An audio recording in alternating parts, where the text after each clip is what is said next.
ఆంధ్రప్రదేశ్ డిప్యూటీగా బాధ్యతలు చేపట్టిన తర్వాత మొదటిసారిగా డిప్యూటీ సీఎం పవన్ కళ్యాణ్ తెలంగాణకి రానున్నారు. తెలంగాణలో ప్రసిద్ధిగాంచిన కొండగట్టు అంజన్న స్వామిని దర్శించుకోవడానికి పవన్ కళ్యాణ్ రానున్నారు. పవన్ కళ్యాణ్ని చూడడానికి భారీ ఎత్తున అభిమానులు, కార్యకర్తలు వస్తున్న సందర్భంగా పోలీసు వారు పటిష్ట బందోబస్తు నిర్వహించారు.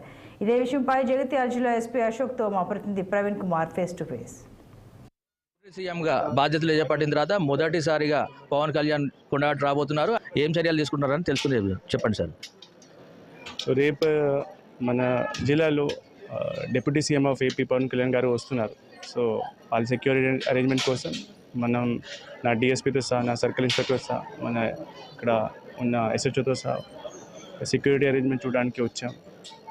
అది లాస్ట్ గతంలో కూడా 2-3 సారి వచ్చారు. అది బందోబస్తు ప్లాన్ కూడా మనం రిలైజ్ చేశాం. ఆ విధంగా మనం బందోబస్తు తయారు చేసి ఇక్కడ రేపు చూస్తాం.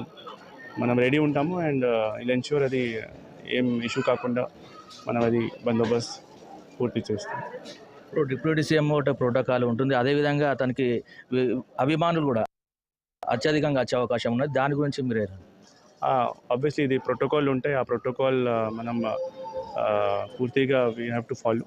సో అదే కూడా ఇది ప్రోటోకాల్ వైజ్, సెక్యూరిటీ వైజ్ కూడా ఇప్పుడు యాజ్ హోదా ఇప్పుడు పెరిగింది. So obviously we have to give more security and more అది ప్రోటోకాల్ పరంగా కూడా మనం రెడీ ఉంటాం.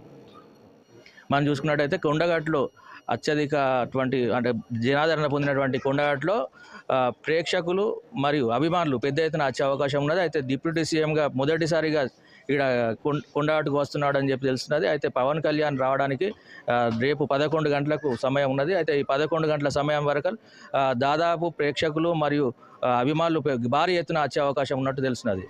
కెమెరామెన్ సంతోష్తో ప్రవీణ్ కుమార్, కరీంనగర్. ఇవి బులెటిన్ అప్డేట్స్.